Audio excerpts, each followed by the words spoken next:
Welcome to Suman TV. నేను మీ నవీన్. ప్రస్తుతం మనం ఎపియాన్ పెయిన్ మేనేజ్మెంట్ సెంటర్‌లో ఉన్నాము. మనతో ఉన్నారు క్లినికల్ హెడ్ డాక్టర్ సుధాకర్ గారు. హాయ్ సార్, నమస్తే అండి. నమస్కారం అండి. సార్, చాలా వరకు కూడా పీఆర్‌పీలో సక్సెస్‌ఫుల్‌గా మీరెళ్తా ఉన్నారు. సో, కొద్దిమందికి అంటే బయట చేయించుకునే పీఆర్‌పీకి, ఎపియాన్ పెయిన్ మేనేజ్మెంట్‌లో చేయించుకునే పీఆర్‌పీకి డిఫరెన్స్ ఏంటి? ఎందుకంటే బయట చేయించుకున్న వాళ్ళతో కొద్దిమందితో నేను మాట్లాడాను. ఒక 3 నెలలు, 4 నెలల్లో మళ్ళీ ఆ పెయిన్ అనేది వాళ్ళకి రివర్స్ అవుతుందంటున్నారు. అదే ఇక్కడ నేను మన క్లినిక్‌లో ఉన్న మన పెయిన్ మేనేజ్మెంట్ సెంటర్‌లో ఉన్న వాళ్ళతో మాట్లాడా. కొన్ని టెస్టిమోనీస్ తీసుకున్నా. లేదు సార్, మాకు ఇప్పుడు కూడా మాది 8 మంత్స్ అయిపోయింది. అయినా మేము హెల్తీగా ఉన్నాము. మళ్ళీ పెయిన్ రివర్స్ అవ్వలేదంటున్నారు. అంటే ఆఫ్టర్ పీఆర్‌పీ ఏమైనా జాగ్రత్తలు తీసుకోవాలా? లేదంటే చేసేటప్పుడే ఎలాంటి జాగ్రత్తలు సో, తీసుకోవాలి? ఇప్పుడు పీఆర్‌పీ, ప్లాస్మా థెరపీ అనేది చాలా ఇప్పుడు అంటే ఇప్పుడు పాపులారిటీ వచ్చేసింది. దాంతోటేంటంటే చాలా చోట్ల పీఆర్‌పీలు చేయడం మొదలుపెట్టేసారు. కానీ ఎపియాన్ ఈస్ ద పయనీర్ అండ్ ఎపియాన్‌లో అసలు పీఆర్‌పీ అనే పద్ధతి అంటే first of all right from దాన్ని తయారు చేసే పద్ధతి దగ్గర నుంచి మొదలుపెట్టి దాన్ని పేషెంట్‌కి ఇచ్చేటప్పుడు కండిషన్స్ బట్టి అండ్ దెన్ దాని తర్వాత పీఆర్‌పీ తర్వాత తీసుకోవాల్సిన జాగ్రత్తలు. ఇవన్నిటి వల్ల పీఆర్‌పీ ఎపియాన్‌లో చాలా బాగా సక్సెస్ అయింది. అంటే మనము ఫస్ట్ ప్రిపరేషన్ దగ్గర చూసుకున్నట్టయితే, దానికి ప్రిపరేషన్ కోసమని మన ఎఫ్‌డీఏ కొన్ని పీఆర్‌పీ కిట్స్‌కే దానికి లైసెన్స్ ఇచ్చింది. సో, మనము చేసేటప్పుడు అంటే పేషెంట్ దగ్గర బ్లడ్ డ్రా చేసేటప్పుడు దగ్గర నుంచి యూజ్ చేసే నీడిల్స్ అంటే వైడ్ బోర్ నీడిల్స్ అంటారు. ఇప్పుడు చిన్న చిన్న సెంటర్స్ లోపల ఏమైతదంటే ప్రాపర్ కిట్స్ యూజ్ చేయకుండా, ప్రాపర్ టెక్నిక్స్ యూజ్ చేయకుండా డ్రా చేయటము, దాన్ని సరిగ్గా ప్రిపేర్ చేయకపోవడం, దానివల్ల సక్సెస్ రేట్ సరిగ్గా ఉండట్లేదు వాళ్ళకి. కానీ మా సెంటర్‌లో ఏంటంటే first of all FDA approved kits use చేస్తాము. రెండోది అసలు క్వాంటిఫికేషన్. పేషెంట్ వచ్చాడనుకో నొప్పితోటి, నొప్పికి గల కారణాలు చూసుకున్నట్టయితే మస్కులోస్కెలిటల్ కండిషన్స్‌లో either degeneration are tissue damage. So, A tissue damage వల్ల ఆర్ ఏ టిష్యూ ఇంజ్యూరీ వల్ల నొప్పొస్తుంది. అది ఎంత ప్రాబ్లమ్ ఉంది అని ఒక క్వాంటిఫికేషన్ చేస్తాం. ఒకసారి క్వాంటిఫికేషన్ చేశాక ఈ ఎఫ్‌డీఏ అప్రూవ్డ్ కిట్స్ యూజ్ చేసి పీఆర్‌పీ తయారు చేశాక ఇమేజ్ గైడెన్స్ తోటి పీఆర్‌పీ ఎగ్జాక్ట్‌లీ ఎక్కడ ప్రాబ్లమ్ ఉందో అక్కడ డిపాజిట్ చేస్తాము. తర్వాత ఇంకోటేంటంటే నెక్స్ట్ పీఆర్‌పీ ఇయటమే కాదు. ఇప్పుడు మనం పీఆర్‌పీ ఇస్తాము. డ్యామేజ్ అయిన ఆర్ డీజనరేట్ అయిన టిష్యూని స్లోగా రీజనరేట్ చేస్తుంటాం. సో, ఆ రీజనరేట్ అయితున్నప్పుడు దాని మీద స్ట్రెస్ పడకుండా ఏం యాక్టివిటీస్ చేయాలి? సో, మెయిన్ అదే కదా సార్. అంటే మెయిన్ అదే. ఆఫ్టర్ పీఆర్‌పీ ఎట్లాంటి జాగ్రత్తలు ఎట్లాంటి తీసుకోవాలి? జాగ్రత్తలు? ఇప్పుడు మనం పీఆర్‌పీ ఇచ్చేస్తాము. ఇచ్చిన తర్వాత పేషెంట్‌కి సరిగ్గా చెప్పలేదనుకోండి, యెస్. మళ్ళా రొటీన్ వల్ల యాక్టివిటీస్‌కెళ్ళిపోతుంది. నొప్పి తగ్గింది కదా అని రొటీన్ యాక్టివిటీస్‌కెళ్ళిపోతారు. వెళ్ళిపోయినప్పుడు ఏమైతదంటే, ఆ రీజనరేట్ అవుతున్న టిష్యూ సరిగ్గా రీజనరేట్ అవ్వదు. ప్లస్ మళ్ళా ఇమ్మీడియేట్‌లీ డ్యామేజ్ అయితుంది. సో, మేము ఈపీఎన్‌లో ఏంటంటే, వాళ్ళని రెగ్యులర్‌గా ఫాలో అప్‌లో ఉంచుకుంటాము. ఉంచుకొని రెగ్యులర్‌గా స్కాన్స్ చేస్తాము.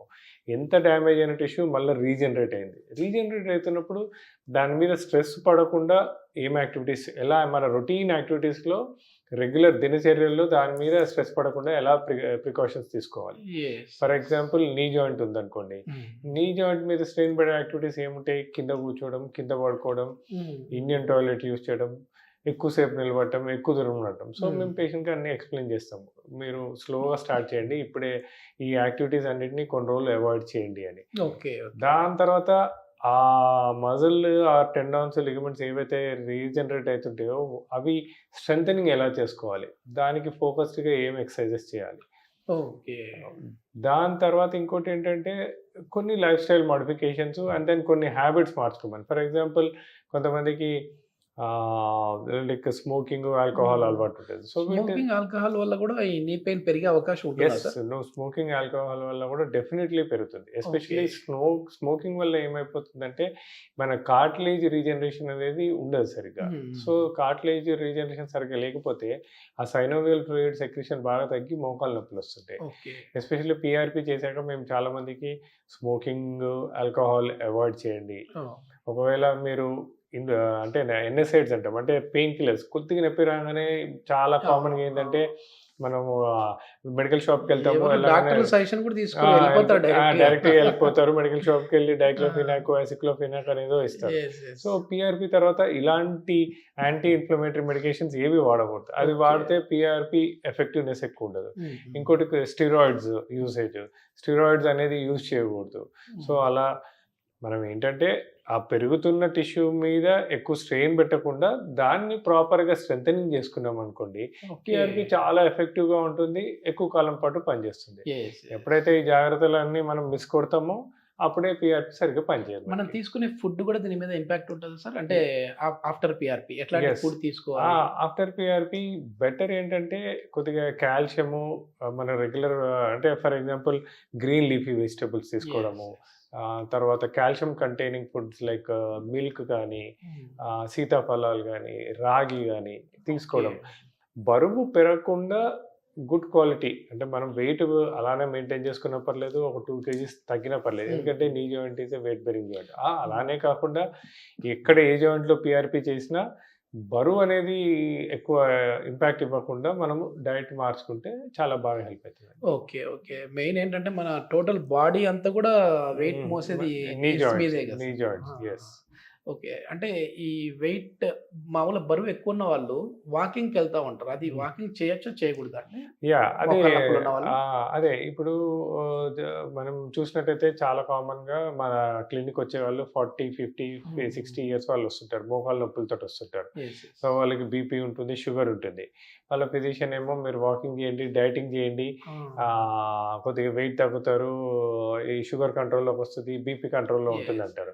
సో, ఈ వాకింగ్ ఎక్కువ చేద్దామంటే మోకాళ్ళ నొప్పులు. హ్మ్. మోకాళ్ళు హ్మ్. ఎప్పుడైతే ఈ కార్టిలేజ్ ఒక వయసు రీత్యా ఈ కార్టిలేజ్ ముదిలేస్తే అరుగుతుందో, హ్మ్. హ్మ్. అప్పుడు నొప్పులు రావడం మొదలుపెడతది. ఒకసారి నొప్పులొచ్చినప్పుడు ఎక్కువ దూరం వాళ్ళని వాకింగ్ చేయండి అవన్నీ అంటే వాళ్ళతోటి చేయలేరు. ఓకే. ఓకే. సో, ఎప్పుడైతే బాగా స్ట్రెయిన్ చేసుకొని వాకింగ్ చేద్దాం అనుకుంటే నొప్పి ఎక్కువైతుంది. ఆ! రాత్రి నిద్ర డిస్టర్బ్ అయితుంది. యెస్. యెస్. దానివల్ల యెస్. బీపీ పెరగడము, షుగర్ ఇంబాలెన్స్ రావడము.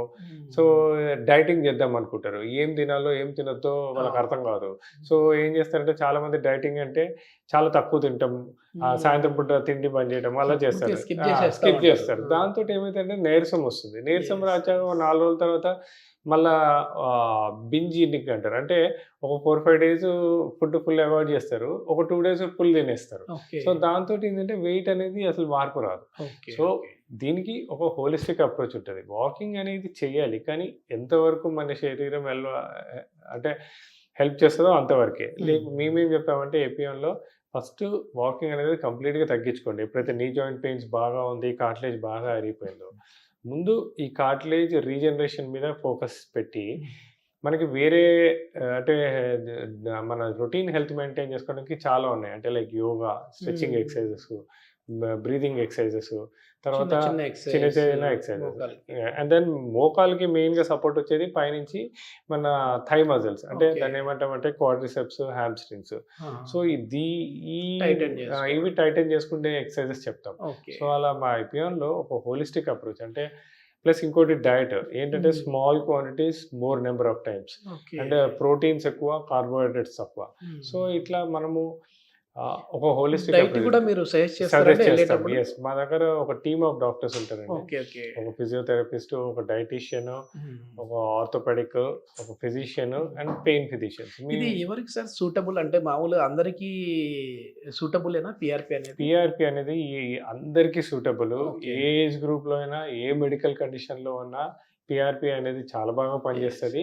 ఓన్లీ థింగ్ ఏందంటే right from first of all ఒక పేషెంట్ వచ్చినప్పుడు ఆయన ప్రాబ్లమ్ చూసి, ప్రాబ్లమ్ ఐడెంటిఫై చేశాక కస్టమైజ్డ్ ట్రీట్మెంట్.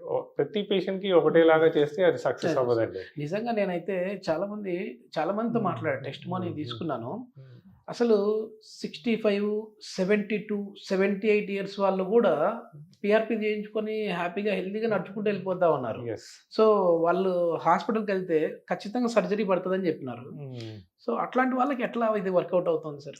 అదే. మేము మా ఐపీఎన్‌లో మేము ఒక కస్టమైజ్డ్ ట్రీట్మెంట్ అంటే ఒక హ్మ్. పేషెంట్ వచ్చినప్పుడు అతనికి ఎంత ప్రాబ్లమ్ ఉంది? ఆ ప్రాబ్లమ్ వల్ల ఏమేమి మజిల్స్ డీజనరేట్ అయినాయి? హ్మ్. ఏమేమి మజిల్స్ ఎఫెక్ట్ అయినాయని చూసి నేను ఇంతకుముందు చెప్పినట్టు మా టీమ్ ఆఫ్ డాక్టర్స్ అంటే పెయిన్ ఫిజిషియన్స్, ఆర్థోపెడిక్, ఒక ఆస్టియోపాత్, ఫిజియోథెరపిస్ట్, ఒక డైటీషియన్, ఒక స్ట్రక్చర్డ్ ప్రోగ్రామ్. ఆ పేషెంట్‌కి తగ్గ ప్రోగ్రామ్ ఒకటి ఫిక్స్ చేస్తాం. హుహు. ఫిక్స్ చేసి ఆ పేషెంట్ తోటి ఫాలో అప్‌లోనే ఉంటాం. అంటే పీఆర్‌పీ ఇచ్చి పంపించేయము. మళ్ళా పిలుస్తాము. పిలిచి ఫాలో అప్ స్కాన్స్ చేస్తాము. ఫాలో ఓహ్! అప్ ఫిజియో చేస్తాము. ఒకవేళ ఏదైనా మజిల్స్ టైట్ ఉన్నాయనుకోండి, దానికి అవసరమైతే ఐఎఫ్టీ, డ్రై నీడ్లింగ్ అని ఉంటాయి, అవి చేస్తాము. రేంజ్ ఆఫ్ మూవ్‌మెంట్స్ ఇంక్రీజ్ చేయడానికి మన దగ్గర సీపీఎం మెషిన్స్ ఉంటాయి. ప్యాసివ్ మూవ్‌మెంట్స్ మెషిన్స్ ఉంటాయి.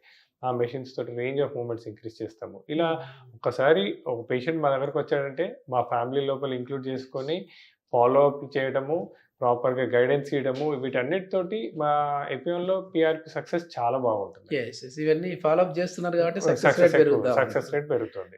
Thank you sir. Thank you. Right. Thanks.